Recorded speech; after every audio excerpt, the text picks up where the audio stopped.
I want to thank you very much for letting me come and speak. I love doing this kind of stuff, and I kind of like just threw out there at random, anybody looking for anyone to talk, and Gary kind of hit me up, so I really appreciate it. So thank you all very, very much for giving me the opportunity.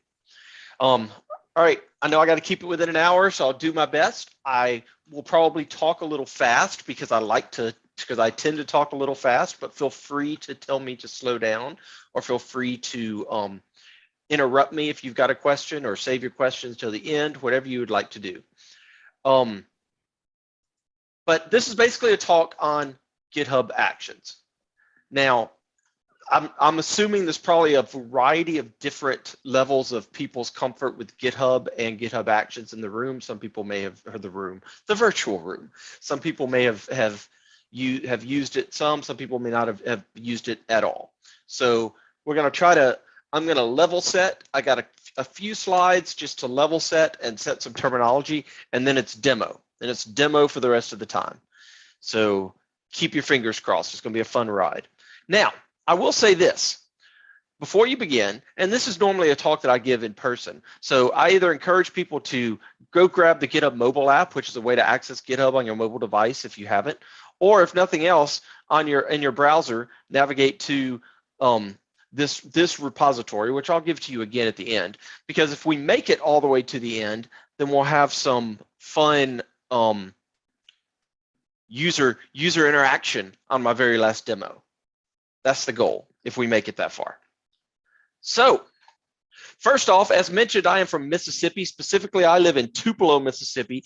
And does anyone on the call know what Tupelo, Mississippi is world famous for? We're a small 30,000 person town in Northeast Mississippi, and we get thousands of people a year that come to my town, probably half of which come from Europe. So if you think you know the answer, come off of mute and tell me. Going once. No cheating. No Googling in the background. Going twice. Elvis. You are correct. We are the birthplace of Elvis Presley. So Elvis Presley was born in a 2-room house, not a 2-bedroom, but a 2-room house with a bedroom and a kitchen in it. We call them a shotgun shack because you can shoot a shotgun through that front door and it'll go all the way through the house and come out the back door without hitting anything. So people come, they tour his house, they go to the museum, they go to the hardware store downtown where he bought his first guitar at age 11, which is still a hardware store, still owned by the same Booth family that sold him that guitar. And then they go up to Memphis, Tennessee, which is about an hour and a half north, to see Graceland, which is where he lived when he got famous. So that is my small town's claim to fame. My other claim to fame is I am currently the only Mississippian, or the only person employed by GitHub that lives in Mississippi. So that's my other claim to fame. Now, I'm assuming you all know what GitHub is, which is, the home for all developers. We've got, I think, 70 million people that use GitHub now for both open source stuff as well as customers that use it, enterprise customers, smaller customers, everybody, basically, and it does all kinds of stuff, right? It's where you can store your source code. We got all kinds of security tools now. But what I'm here to talk to you, we have, project management tools. But what I'm here to talk to you about is GitHub Actions. And GitHub Actions is GitHub's workflow pipeline kind of tool. So it can be used for CI/CD, and in fact, it's currently the #1 CI tool used on GitHub by everyone that uses GitHub. So you can use it to do builds, you can use it to do deployments, but it does more than just builds and deployments, right? It can do trigger off of any event that happens inside of GitHub. So you can trigger off a push, you can trigger off a pull request, but you can also trigger off the creation of an issue or somebody adding a label to a pull request. There's a variety of different things you can trigger off of to be able to create your workflows. Now, what you're building are workflow files. These are YAML files. Love it or hate it, YAML files. So you get to deal with white space. Oh boy. But it is what it is. And if you've used Azure pipelines in Azure DevOps, then a lot of it's going to look really similar because actually GitHub Actions was built by the same team that initially built Azure pipelines. So the things like the live logs and the workflow visualizations that we have are look very similar. The workflows that you build are going to be powered by what we call actions, which are tasks, something that you're trying to do. And an action could be a piece of code you've written, or it could be one of the many actions that we have in our marketplace that encapsulate some code to do something that you're trying to do. These actions, these workflow files have to run somewhere. Well, you got a couple of options there. We have hosted runners in the cloud. So you can use Linux, Mac OS, or Windows hosted runners up in the cloud to run your actions. Or you can have self-hosted runners that are you install, on-prem or in your own cloud to be able to handle the runners. It's whatever works best for you. I'm going to be using hosted runners today, and I'm using public repos, which means I get unlimited access to hosted runners. With most workflow systems, you need a place to store secrets. You could be storing your secrets in, say, an Azure Key Vault or somewhere else, but GitHub does have a way to store those secrets in GitHub itself if you want to do that. And ideally, we are any language, any platform, any cloud. GitHub is agnostic. Yes, GitHub was bought by Microsoft back in 2018, but GitHub is run as its own separate company, and we are as agnostic as possible. We try to work with everybody. Now, one of the reasons that GitHub Actions are important to you. A couple of stats I want to pull out of a report that came out about 18 months ago. Projects that use GitHub Actions, specifically open source projects, because that was the data we had access to. But open source projects that use GitHub Actions merge 34% more pull requests. And those same projects decrease the time to merge by almost 20%. So what that means is they are making more changes in less time because of the automation capabilities that GitHub Actions is giving you, such as being able to run workflows on a pull request to be able to verify that it builds and it tests, and shifting all that security left, being able to automate the deployments or into multiple environments, whatever that might be. So it's a cool system and it works. Got to get some terminology out of the way before I start showing you demos though. So general terminology, the way it works is this. You've got events. An event's going to trigger your workflow to run. And an event could be a push to a particular branch. It could be opening a pull request. It could be, like I said, creating an issue. Whatever that event might be, that's going to trigger a workflow to run. And a workflow is a workflow file. It's a YAML file. Now, in that YAML file, you're going to define one or more jobs. And a job is a collection of steps. A step is the same thing as an action. So you've got your workflow file. Your workflow file has one or more jobs in it. And then a job has one or more steps in it. Each job executes on its own runner. So if I have a workflow file with 2 jobs in it, then each of these jobs is going to, then job 1 would execute on its own runner, and job 2 would execute on its own runner. And if you're using hosted runners, you're assured that these runners are unique because it spins it up, gives it to you, executes the job, tears it down. If you're using self-hosted, then you have to do a little bit of cleanup on your own. Now, these steps that run are also referred to as actions. And a step could be a script you've written, or a step could be one of the many actions that are out in the marketplace, such as being able to check out your code or being able to upload build artifacts. There are, at last count, 13,000 actions out in the marketplace, some built by GitHub, some built by verified third parties, some built by, a lot built by the community. And you can also build your own custom actions, though we probably won't get to that today. And as I mentioned, we've got a secret store. So we have a way for you to store your secrets that can be used by your workflows.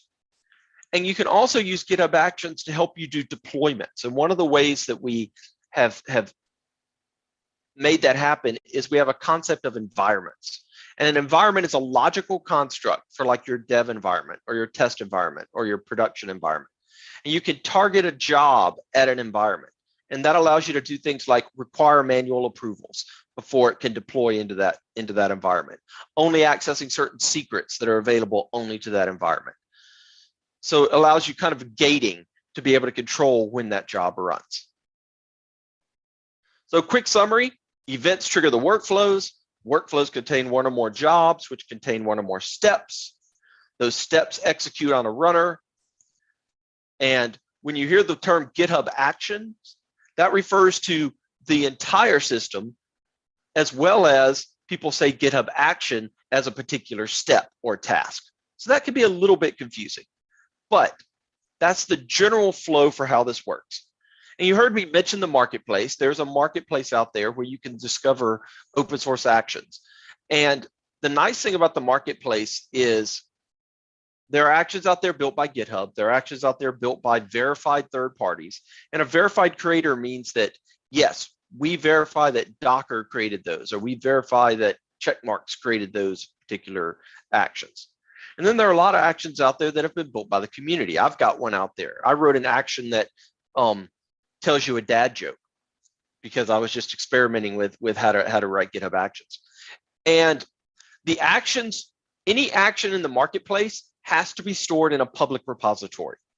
So that means that you can go look at the action, you can look at the code, you can do your due diligence to make sure that this is something you want to use in your environment. We don't do any kind of scanning of this code that's out there, okay? So it would just be a monumental task if we were trying to scan all that. So one of the things we tell people is if you're going to use an action, you got to decide how much you trust the person that created that action. Actions that have a lot of stars, pretty trustworthy. Actions that have no stars may still be trustworthy. I mean, my dad joke, I don't think has any stars, but it's not going to do anything horrible. But you have access to the code to create your own, to be able to do your own verifications. So with that, other than maybe coming back to one or two slides to help introduce some other concepts, we are going to jump into demos.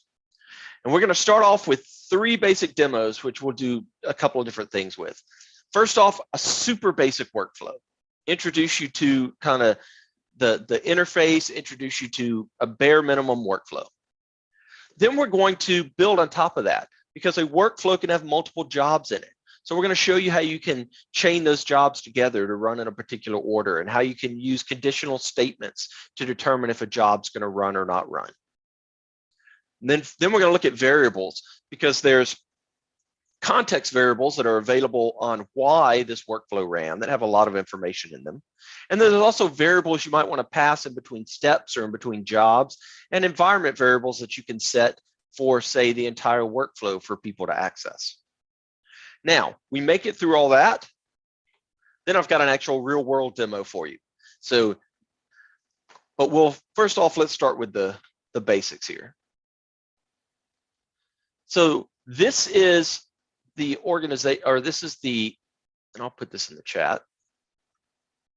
This is the repo I'm using. This is also the repo that I was going to tell you want to access at the end. This is my presentation repo. It is completely public. It's got my slides in it. It's got the source code. It's got even examples of walking you through the demo workflows. Feel free to use this to your heart's content. I'm slowly updating it. So, you know, there could be some changes, but I did lock a release in as of 4 hours ago with some demos. So you're welcome to use this. Now, when you're working with GitHub Actions, initially what you're going to do when you in a repo that you're using actions with is you're going to go to the Actions tab. Now, I've got a bunch of actions over here on the right-hand side or on the left-hand side, but if you have not created any workflows yet, all you would see is this new workflow button. And the new workflow button is designed to get you started fast.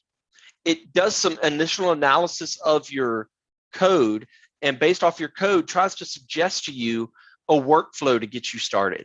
You can see we have a lot of different templates that we can use to try to get people started, as well as you can build your own custom templates if you want to share with people.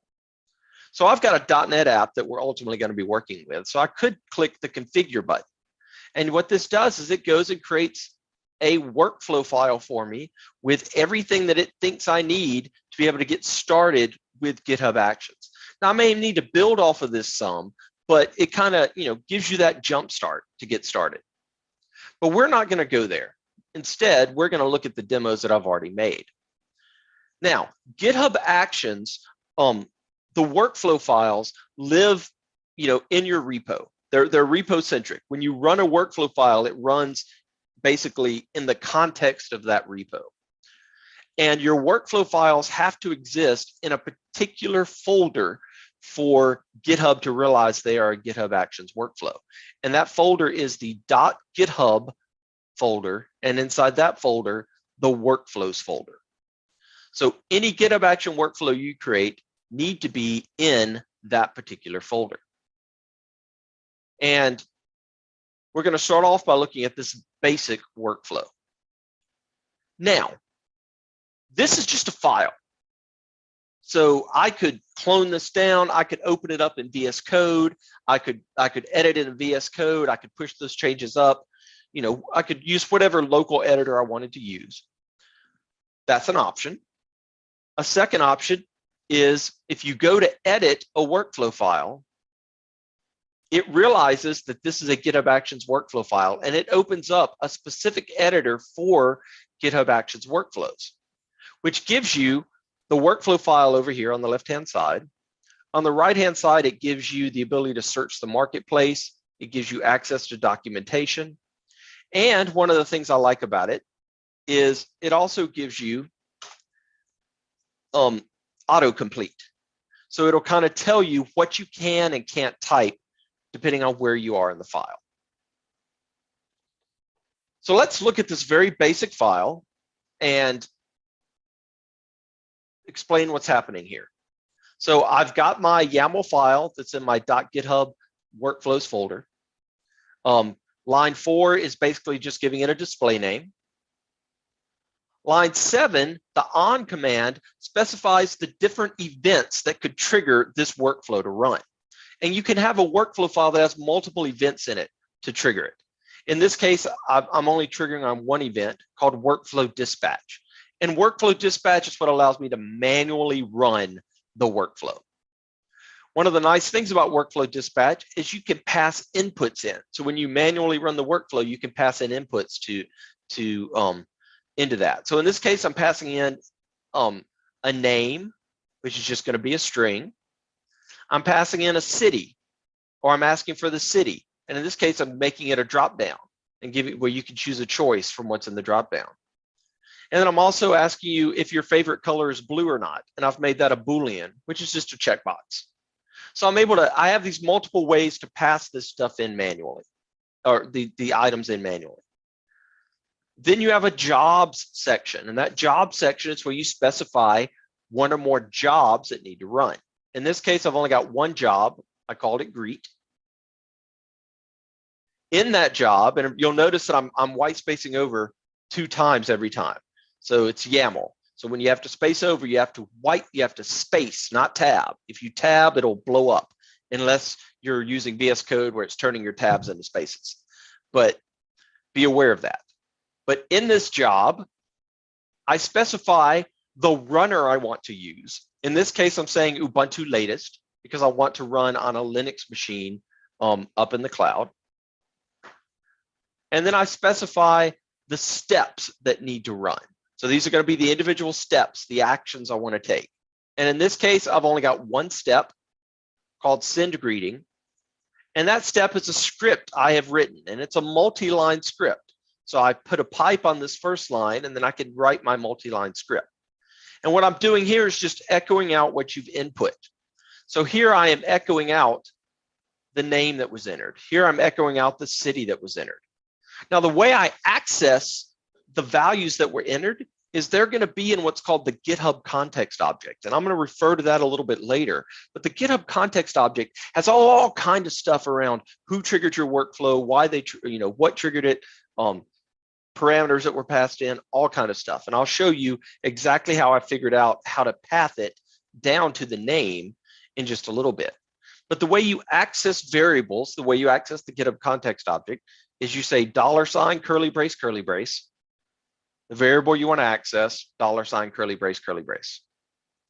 So this should, when we run this should allow us to enter these values, and we should see them echoed back out in the log.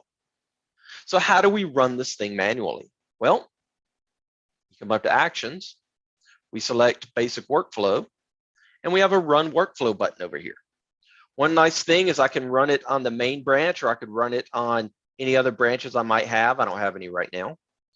And here you can see my hello world, my favorite city, we'll change that to be New York, and yes, my favorite color is blue. And I'm going to execute this workflow. Now this screen will update in about 15 seconds or so, but if you just click Basic Workflow again, you can see my workflow is started to run. It's currently queued. I can click the workflow. It's already finished because it's so freaking fast, sorry. But I can click the workflow and it takes me here to the workflow log. And in this case, I can see a summary. I can see that it ran using this particular commit.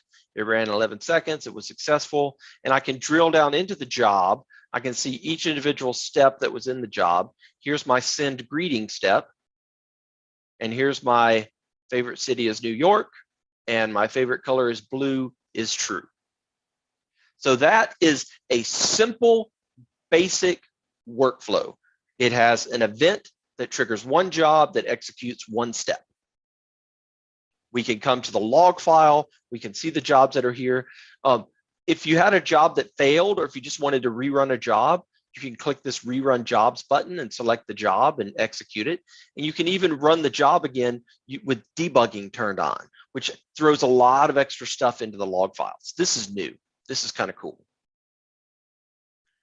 Okay, so super basic workflow, but it gets us started. So let's look at what happens if we have multiple workflows in a job. Or multiple, let me try that again. What happens if we have multiple jobs in a workflow? Well, so I'm going to take this chaining jobs workflow that I have here, and I'm just going to run it first. And I have 4 jobs in this workflow file. So, and I haven't added any code in there to make sure they run in a particular order or anything like that. So what happens is if you run this, by default, if you have multiple jobs in a workflow file, they all queue up and run at the same time. So they all run in parallel. And you can have up to 20 jobs at any one time in a workflow file running in parallel. And these jobs aren't doing anything fancy. They're just outputting their job. But the point is, by default, if you have multiple jobs in your workflow file, they're all going to run in parallel. But let's say I don't want this to happen. Let's say instead I want job 1 to run, then I want 2 and 3 to run, then I want 4 to run. So I want them to run in a particular order. Well, that's what I mean by chaining jobs, running those jobs in a particular order. So here, and let's look at how we can do that. So here's my workflow file as it's currently set up right now. We've got the display name, chaining jobs. We've got a workflow dispatch because we're triggering this manually. We're passing in an input, which right now is not being used, but we're passing in an input on determining whether we want to run job 3 or not. And then we have our jobs. So here's my first job. Its name is job 1. It runs on Ubuntu latest, and it echoes out some stuff as a step. Then here's job 2, echoing out some stuff. Job 3, echoing out some stuff. And job 4, echoing out some stuff. That's what we just ran, and it ran them all in parallel. If I want the jobs to run in a particular order, that's when I use another keyword called needs. So in this case, I want job 1 to run. Let's go edit this. But you know what? I want to edit this. But instead of editing it in just the standard editor, I really kind of wish I could use like Visual Studio Code, but I don't want to necessarily clone it all down. So what I'm going to do is I'm going to go back to my code tab here for a second, and then I'm going to hit the period button on my keyboard. And this switches me from github.com to github.dev and takes me into a web experience where I could actually edit this using Visual Studio Code and can save my changes back, can do, basically it's like working with VS Code, just for in your browser. There's no compute behind it, so you can't do debugging or anything like that. But for editing files in your repository, this is just another option that you have for editing those files in your repository. And if I just want to go back, I can go back to the repository. So what I'll do for now, though, is I'll just stick with the default editor. And I'll edit this. And what I'm going to do is we want job 1 to execute. Then we want job 2 to execute, but it needs job 1 to execute successfully before job 2 can run. Job 3 also needs job 1 to execute successfully, and job 4 needs both jobs 2 and 3 to execute successfully before it can run. So let's commit these changes, and of course I'm going to commit directly to main. Don't tell anybody. And we'll come back up to actions. We'll grab chaining jobs again, and we'll execute that. And again, this doesn't matter. I'm not even going to check it. And now what we're going to see are the jobs are chained together, and we actually can see that in the visualization. The job 1 has to run, then job 2 and 3 has to run, and then job 4 have to run. And we're expecting them all to complete successfully before the next ones can run. Now, you'd be surprised at the tech that goes on into making these jobs and these log files dynamic, where they update, you can watch them run. Sometimes it works, sometimes you have to refresh the page in order to see that it's actually executed. But in this case, it worked. So that's great. So now let's go back, though. If you remember, when we were executing these jobs, I didn't check the box to run job 3, but it still it still ran job 3. So I want to add in some code where if I check this box, it runs job 3. If I don't check this box, it doesn't run job 3. So I want to add a conditional statement to the job. Let's look at how we can do that. You can add conditional statements to jobs. You can add conditional statements to individual steps. So if we come down to job 3, we go to edit, then we can see that on job 3, I can add an if statement. Now, because this is an if statement, I don't have to wrap this in the $ curly brace, curly brace. It's smart enough to realize that I'm going to use variables. So I don't have to wrap those variables. And what I'm doing is I'm saying go to the GitHub context object, go to the event that triggered this, go to the input named run job 3, which is what I called it, run job 3, and execute this step if job 3 equals true, meaning I checked that box. So with this statement, if I don't check that box, it will skip job 3. At least that's what we're hoping. Let's commit that back to main. I know, bad practice, but it happens. And I'm going to execute this, and I am not going to check it. So by not checking it, I should expect job 3 not to run.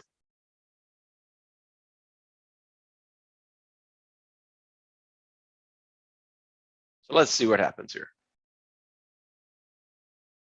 So job 1 should kick off pretty quick. Job 2 executes. You'll notice job 3 has a skip sign. So it's being skipped, which is what we wanted to happen. But notice that job 4 also got skipped. And that's because I specified that job 4 needs 2 and 3 to both execute successfully. 3 didn't execute, it skipped. So therefore, job 4 skipped. So if we go back and look at that workflow file,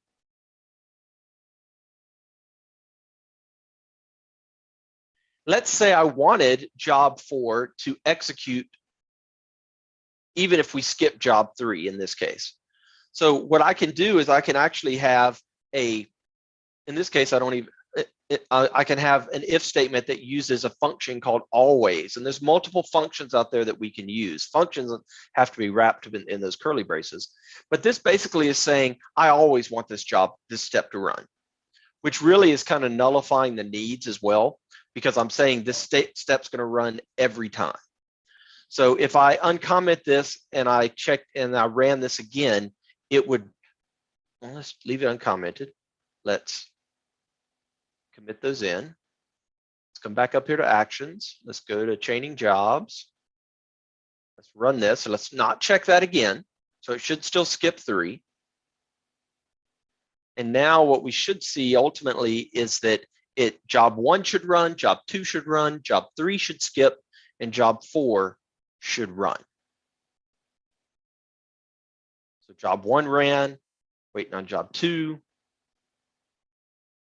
This is the fun dynamic part of GitHub Actions talks, in that you don't know how long it's going to take to actually get a runner for things to run. So you have to be ready to vamp. And which is why I have a 30-pound cat that I can also always show you that sits on the chair back there if I need to. But here you can see job 1 ran, job 2 ran, job 3 skipped, and job 4 ran. So what have we learned? We can link our jobs together to run in a certain order. We can also use conditional statements to control when a job or when a step executes. Let's keep going.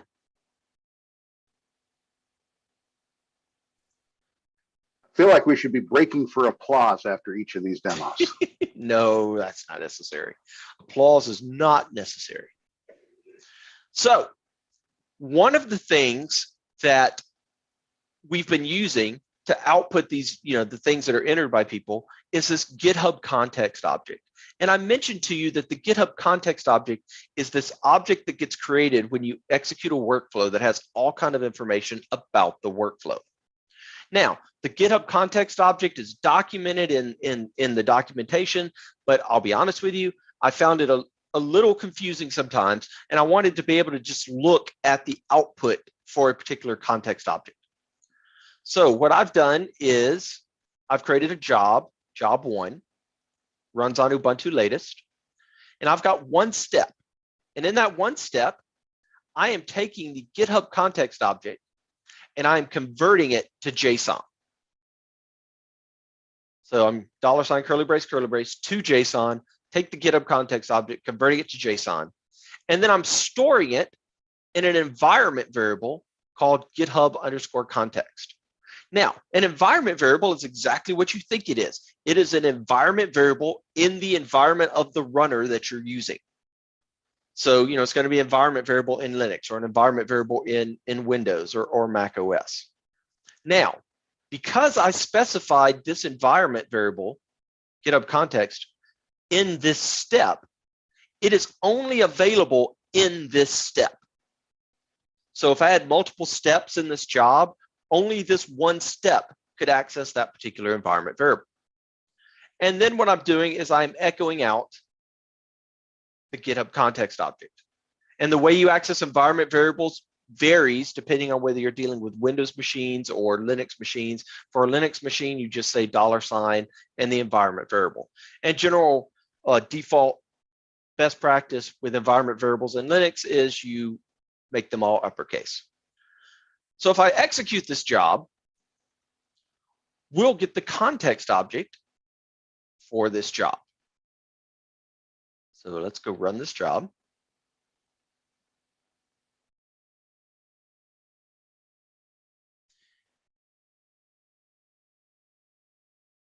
And job 1's all we care about.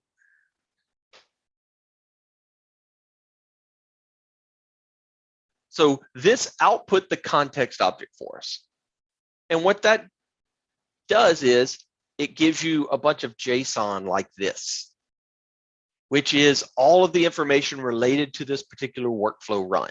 So for example, I've got the ref, the branch, I've got the SHA of the particular commit. I can have the repository owner. I've got some details around the run ID and the run number. I've got information on who triggered this workflow. And then I have the event that triggered this workflow. And in this case, it was a manual trigger. So I can have inputs, and the input that I passed in was name. So that's how I did the github.events.inputs.name to be able to output the name that was entered. And then, of course, you've got all kind of URLs that link back into the APIs and other stuff related to this workflow run that you can use in your automation process. I like this. I add this step to a lot of my workflows because it helps you with debugging, especially because when you need to understand, well, is that a piece of information I can grab, or why wasn't that piece of information there? You can come back and look at the JSON output of the context object and determine what was going on. So that's the context object. That's the context variable. If I could ask just a quick question. Sure. So I think you're going to talk about secret management in a little bit, or one of the ways to manage secrets. Mm-hmm. Do your secrets get added to that context? And is there a risk if I'm adding a step of dumping out this environment context that I'm going to expose secrets? So the secrets don't get added to the context object. As you're going to see when I get to my real world example, we access those directly from a step in our workflow. But if you try to output a secret to the log, we're going to obfuscate it. All right, we're going to put stars instead of that secret. Now, I'm going to be bluntly honest with you. If you try hard enough, you can probably get the secret. All right, but you got to work at it. And we do a really good job of obfuscating it as best we can. So you don't, if you just are writing stuff out and you're like, oops, I wrote out that secret, it's going to write out as stars and no one's going to be able to see it. Great, thanks. And in fact, you can actually see that as an example of that.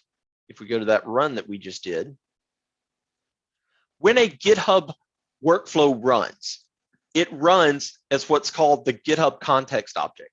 And the GitHub context object is this context object here, and it has, by default, read-write permissions into your repository, though you can change that.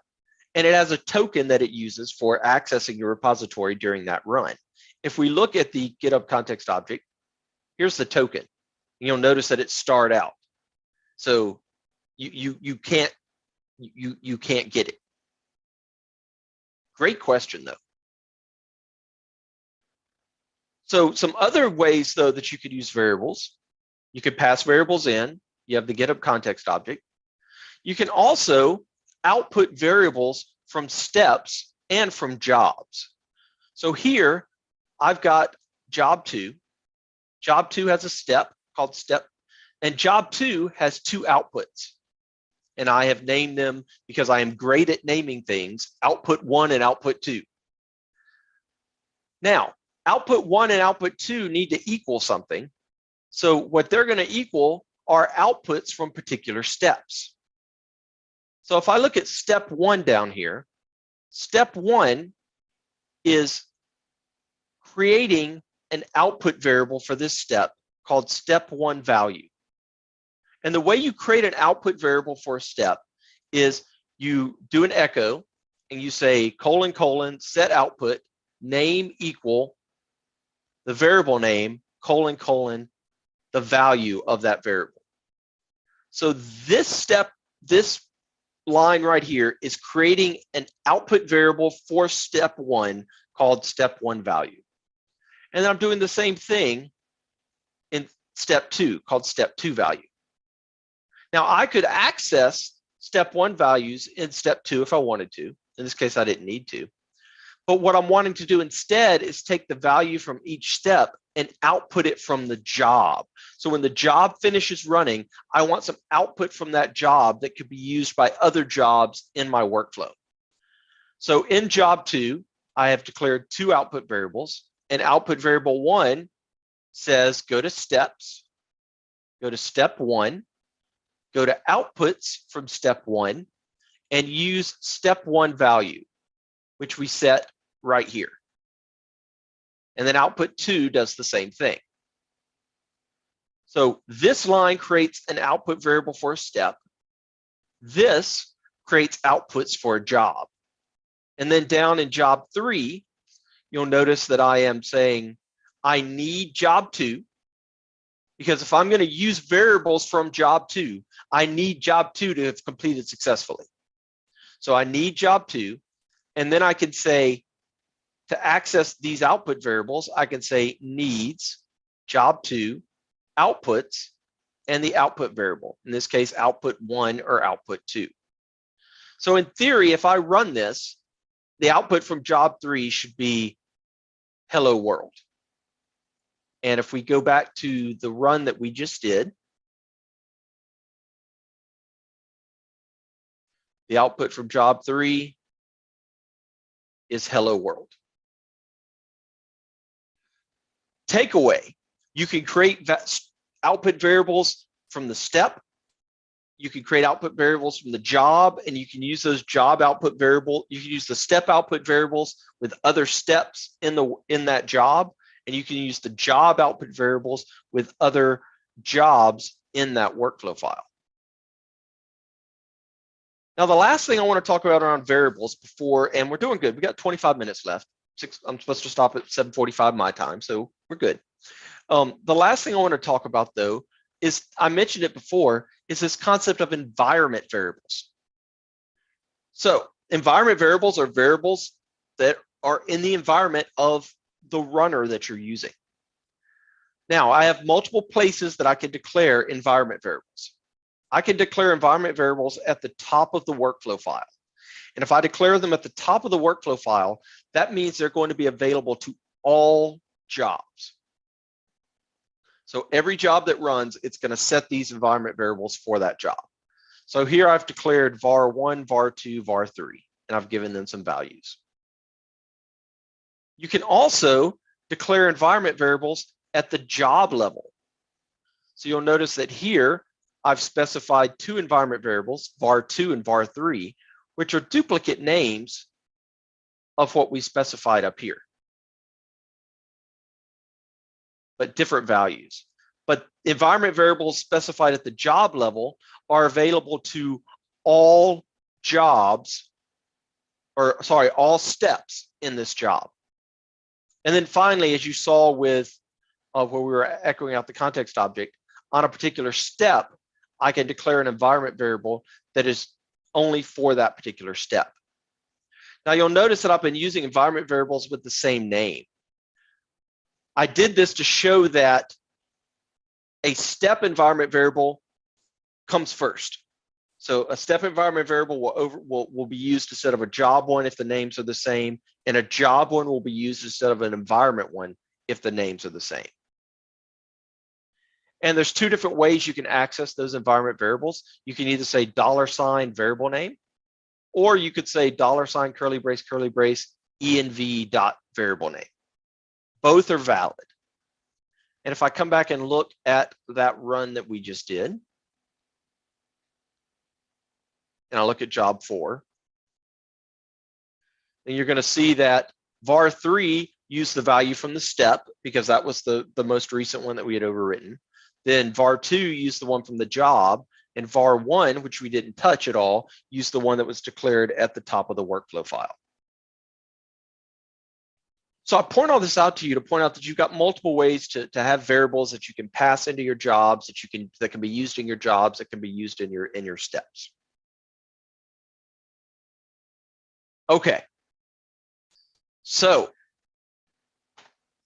let's look at something a little more real world. I've given you enough context to where you understand how some of this stuff works. Let's look at how something might work for reals.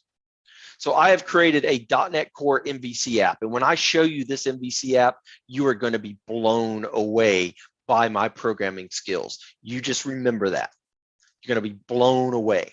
But it's a .NET Core MVC app.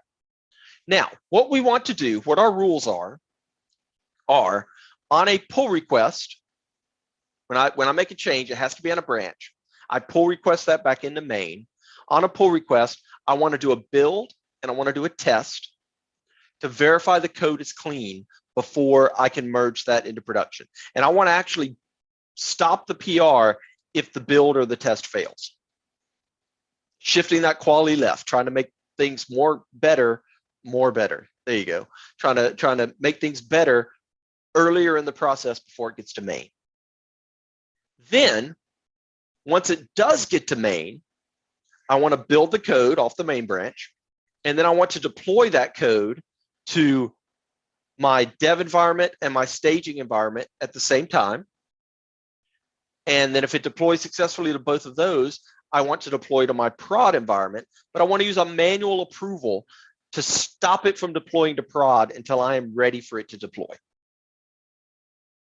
Makes sense? Nobody's saying no, so I will assume that makes sense. So how do we set all of this up? Well, that's a very good question. Let's see if we can do it and run it in the next 20 minutes. First thing I'm going to do is I'm going to create a branch protection rule. And a branch protection rule allows me to have things that have to be true for a particular branch.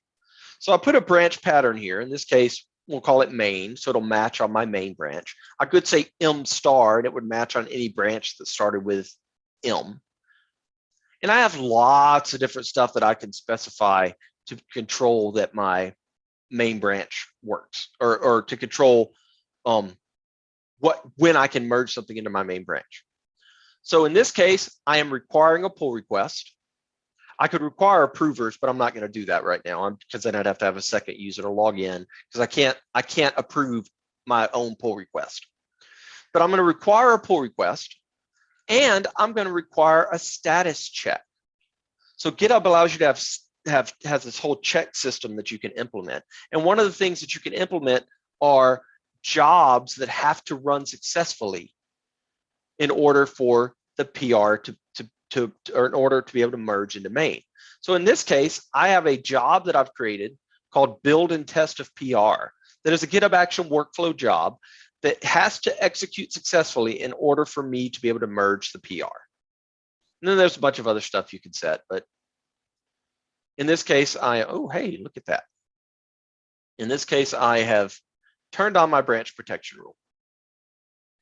Next thing I need to do is I've got a couple of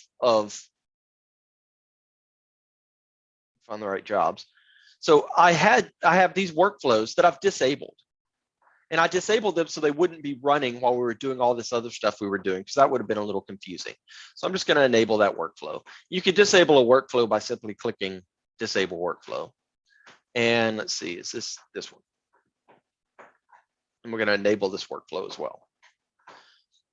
So I've enabled the two workflows that I need to be able to do my demos. So we have turned on our branch protection rule. We have enabled our workflows.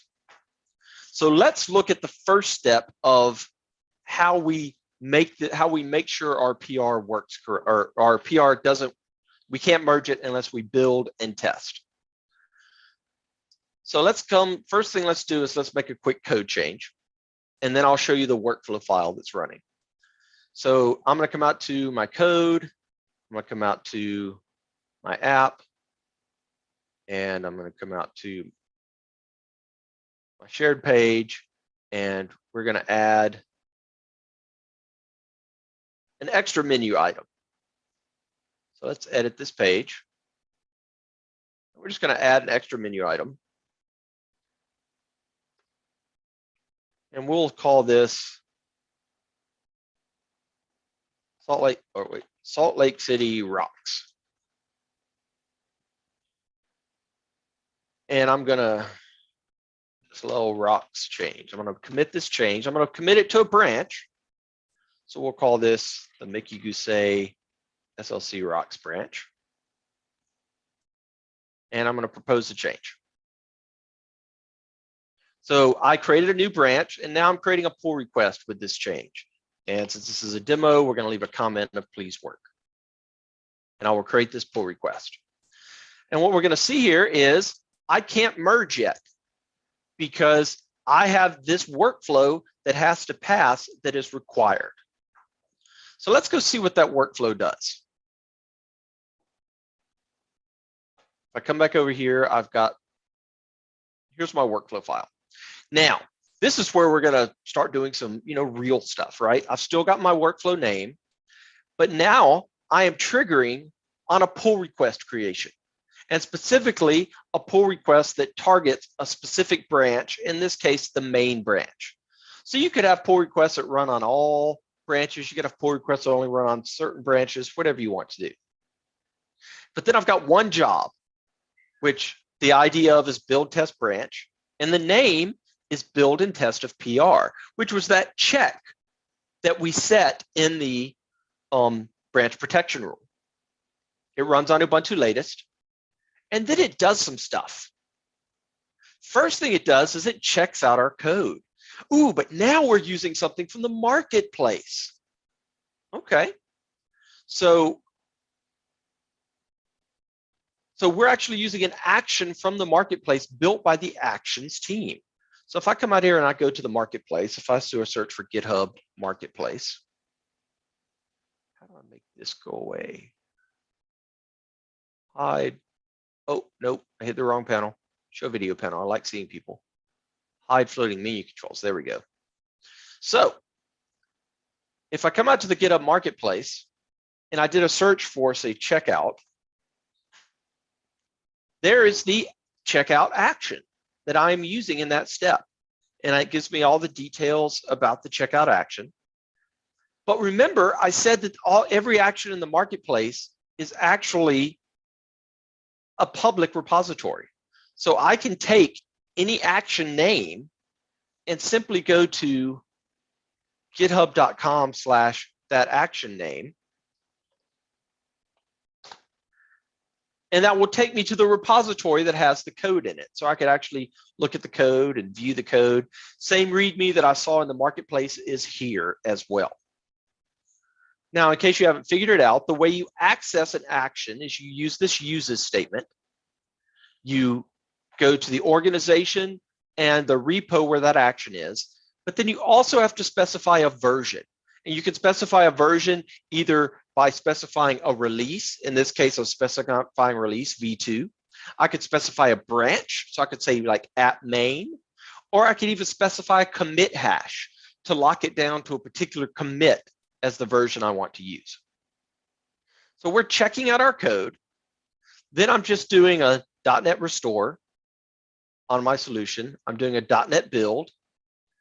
And then I'm doing a .NET test, running my tests, and outputting those as JUnit into a test results file. Then I'm doing something we just released a couple of weeks ago. I'm taking this test results XML file, and I am converting it using this test summary action into some pretty markdown. Then I'm taking that markdown and I'm adding it to what we call our job summary, which is something we just released last week, the ability to display a summary of what's happened in the steps of your job. And the way you make that work is you basically just write values into this environment variable called GitHub step summary. So what I'm doing is I'm writing in test results, I'm writing in a blank line, and then I am taking the summary markdown file that was created up here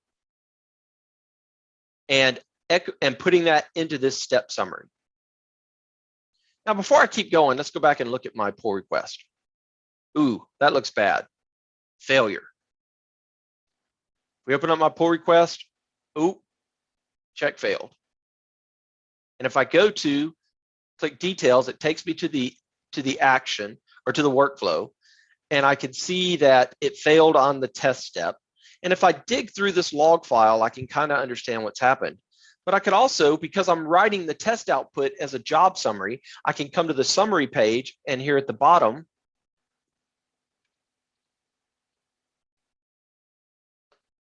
I've got the test results that I outputted. 3 tests passed, 2 failed, 1 skipped. So I can see I've got 2 tests that failed, and it shows me where they failed. And that's the stuff I was outputting in that job summary step. All right, so let's go fix our tests.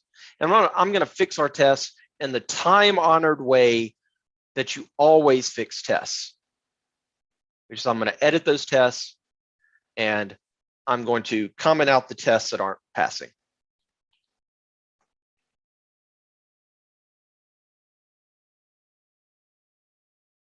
And then I'm going to commit those to this branch. Because I have an open pull request, when I commit back to that branch, it automatically gets added to the pull request, and the pull request automatically reruns the checks. So now it's running that build and test again for us. Great. Let's go back and finish looking at our code. And I'm going to push a little faster because I've got 10 minutes. If we look at our code, if we keep going, after we create the test summary and we output the test results, I am creating the artifacts that I might use to actually publish to the website. And then I am uploading those to the workflow run. Now, these aren't going to be the actual artifacts that I'm going to use when I push to deployment, but I'm uploading them to the workflow run so I could at least look at them if I wanted to as part of the PR before I approve the PR.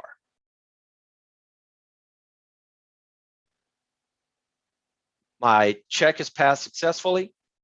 If I go look at the details, we can see that everything passed. All my tests pass. I've got one artifact here. There's the artifacts. And if I download that, that's a zip file with all of my files that I would need to publish with. Great. So let's go back to the PR. And let's merge it. And by merging the PR, this will now kick off an action, a workflow that's going to build the app, deploy to my dev and staging environments, and then deploy to my prod environments. So how do I set all that up? Well, first thing I need to do is I need to define these environments. So in my repository, I've defined my dev, stage, and prod environments. Now, in my environments, I can do things such as specify required reviewers. So for prod, I'm specifying that one of these two people has to approve this in order for it to move into prod. I can control the branch that it deploys from, and I can have secrets that are only available to you if you're targeting a job at this environment. So in this case, I can only access these two secrets if I'm running a job that is targeting that particular environment. So in this case, I have created dev, stage, and prod, and I've got the same secret defined in each environment, but that's because I might have different credentials for deploying to my dev environment than to my staging environment, to my prod environment. The next thing is I'm deploying out to Azure App Services. So how do I actually create that connection out to Azure App to Azure App Service? Well, one way is I could go create my credentials, which gives you all of that information. It gives you the client ID, subscription ID, tenant ID, and a secret value that you also have to keep track of. But I'm making use of something new that we added called, we added OpenID Connect functionality now for Azure and AWS. So what I can do instead is I can come into Azure, I can create an app here. I can give this app, say, access to a particular resource group if I wanted to, which is what I've done. But then I can specify that the only time I can access that repo, that resource group, is if I am a workflow that is running from this org, from this repository, and that is targeting my dev environment. So I'm able to lock, and what this does is it will give me a short-lived token that then I can use to do what I need to do. And what that means is I can come back to my app. I can show you the application ID. I can show you the tenant ID. I can give you my subscription ID. None of that does you any good without the secret. And the secret is I don't have a secret. I'm using OIDC to control all that for me. So that's another new thing that we've added that is a more secure way of doing this. All right, so now if we go back and look at the workflow file, we got 6 minutes left, doing okay. If I come back and I look at my push to main, this is getting triggered. I have it where I can trigger it manually. So I have a workflow dispatch where I can trigger it manually, but I also have it where it's triggering on a push to the main branch. Now, in order to use OIDC, I have to give my GitHub token a little extra permissions. So I give it the extra permissions that it needs. And now I only want one deployment to run at a particular time. So, because right now, if by default, if I had kicked off this push to main and then I did another push to main, those deployments would start running at the same time and they'd start clobbering each other. So concurrency allows me to control that. And in this case, what I have is a concurrency that's saying, if I've got this deployment already running, pause the next one until this one finishes. Not going to get to really show that to you because we're running out of time, but it is there. Then I've got a job. The first job is my build job. That's almost the exact same thing that we saw in the PR. Then I've got my deploy to dev. My deploy to dev needs build to happen. And then I specify the environment I'm targeting. And in this case, I'm targeting the dev environment, and I can give it a URL. And the reason I want to give it a URL in this case is because I've got a clickable website that I could go to. So this is actually going to put a link in the log file that lets me click this to be able to go view the results of the deployment. Then I don't need to be checking out my code, but I am. That's stupid. I should take that out.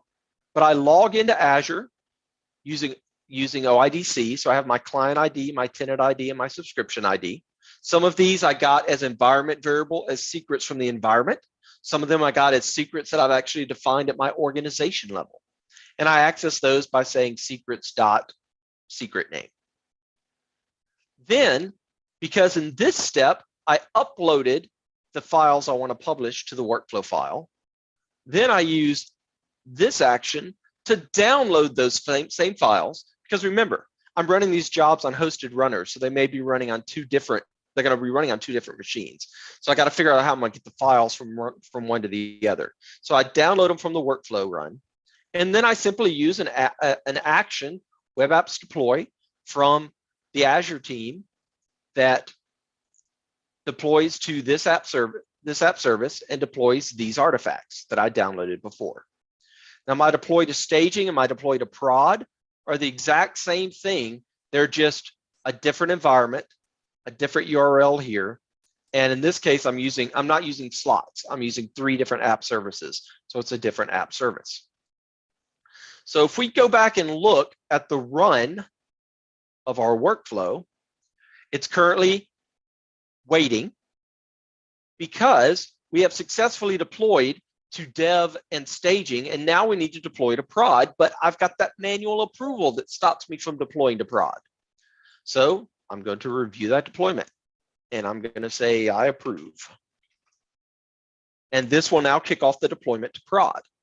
In the meantime, I can open up this link, which takes us to the deployment that we had for dev, and you can see we have SLC rocks. But if I change this to be the prod deployment, if I made it in time,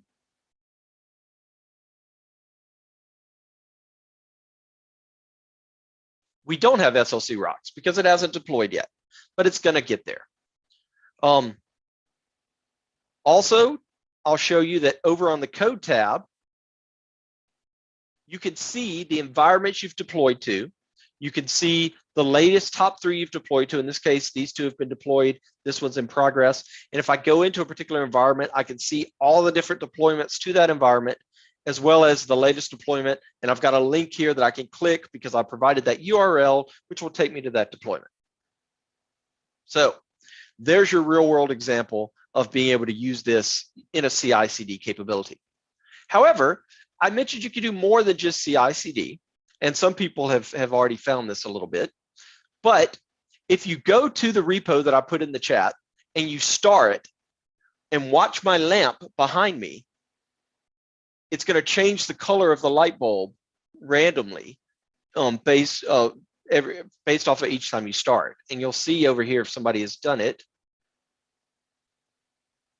I've got a workflow called Star the Repo that somebody ran about 15 minutes ago, in case you noticed the light change. And if I look at this workflow file,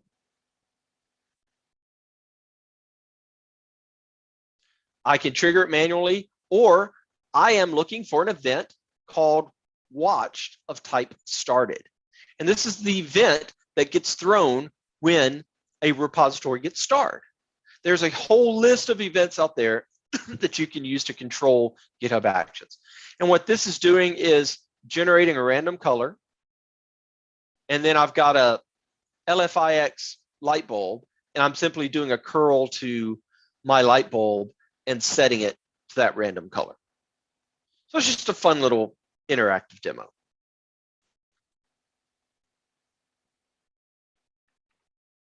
So there you go. There's GitHub Actions in an hour. I've got other demos out there. If you go poke around that repository, because we have the ability to build custom actions. So I've got a custom composite action in there. I've got a demo that shows you how to use reusable workflows, which are workflows that you can define in a repository that can be used by other workflows. So it's a way of chaining workflows together. You can see a lot of this stuff on my YouTube channel as well. If you go to youtube.com/Mickey Gousset, I've got a lot of videos out there on GitHub Actions that you're welcome to check out. And here's all my links as well. The slide deck is in that repository, which has the links in it as well. And with that, I am done. So hopefully that was informative and helpful to you. Excellent. Well, now we break for the applause. I see lots of applause icons in the chat. That was very impressive. I don't know about everybody else, but I both learned a lot already and have a large number of things that I need to. I've made notes that I need to take a look at. So thank you very much for that presentation. Does anybody have any questions for Mickey about anything that he's shown tonight before we turn off the streaming? And if you do have questions, there's my email address. You're welcome to hit me up if you've got questions or you get stuck. I'll be happy to try to point you in the right direction. And somebody asked if I could come back for another session. I'll be happy to come back and do a more advanced session where I show you how to build custom actions, how to do reusable workflows and that kind of stuff. I'll be happy to do that sometime if that's something you're interested in. Excellent. Well, we will. We'll check the calendar. We'll try to get you back relatively soon before everybody forgets everything that you've taught us tonight. Any other questions?